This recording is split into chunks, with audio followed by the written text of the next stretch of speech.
Okay, now, let's go to Leos. Parang labo ng camera.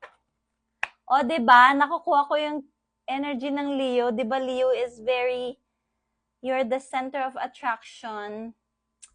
Gusto nyo, you look good.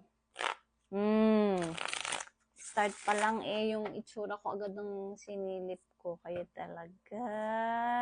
Don't do it too much kasi that's narcissism. Okay lang mag-self-love, okay lang maging luxurious, abundant in your energy, but don't do it too much. Anything that is too much is not healthy. Aba, na-sermonan agad, wala pang reading, pero na-sense ko na ang energy ninyo. You understand? Ang phone ko, nag-delay at sabi lobat. O, don't do it too much. Kasi naubusan na kayo ng energy. Just to show yourself perfectly. Perfectionist ang mga Leo.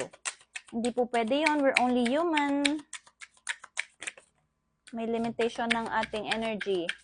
Kailangan mag-recharge. Ayan, kakasabi ko lang. 9 of Swords, may anxiety, overthinking, worries, fears, depression. People pleaser din, like Cancer signs. You cannot please everyone. Okay? Too much light din ay masama. Kasi masisilaw sila. So you have to give enough for them to miss your energy or to respect you. Pag you're too giving of your energy, magsasawa sa'yo. At iisipin, arrogante ka or mayabang. So, you have to keep something for yourself. Self-respect, self-love. Queen of Wands. You know naman you're Queen of Wands kasi nga Leo.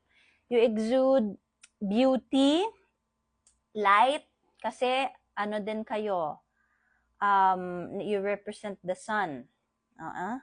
Okay, so, just be courageous, confident.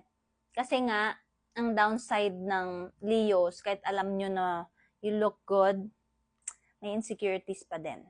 Okay? Minsan, hindi kayo confident. Feeling nyo kulang pa. Which is sometimes sobra na, kaya naging arrogante pag hindi, ayan o. 5 of Wands. You're too competitive. Chill. Ito ang highlight. What do you need to do, Leos? Aray ko. Nahulog. Kasi, you'll stumble and fall if you give too much. Okay? Madidrain kayo. Sabi dito, 8 of Cups, pero sideways siya. So, disappointment. Madidisappoint lang kayo. Ma-abandon kayo. Di ba nga minsan pag sobrang nakakasawa, kaya yung ibang artista hindi laging pinapakita ang mukha or hindi pinapakita ang presence. Meron ding energy of mystery para hanap-hanapin kayo. Kasi pag lagi kayong available,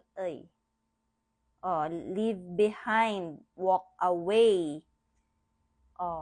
Balance ninyo. Don't be too available. Change it, Wheel of Fortune.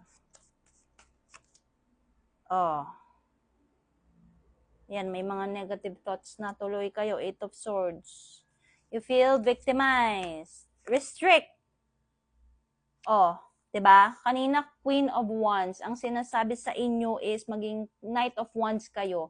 Kasi mas mababa ang Knight. Although this is a feminine energy, magpaka-masculine kayo, pero minimize. Kasi ang masculine takes action May throat chakra blockage. Ayan Knight of Wands and Page of Cups. Don't be too giving sa love and sa energy. Okay? King of Pentacles. You're abundant. I'm assuring you. Inilagay kayo ni God or ng universe as a Leo sign. Kasi you exude beauty. You don't have to overdo it. People know. Okay? Be stingy with your energy. I hope this helps.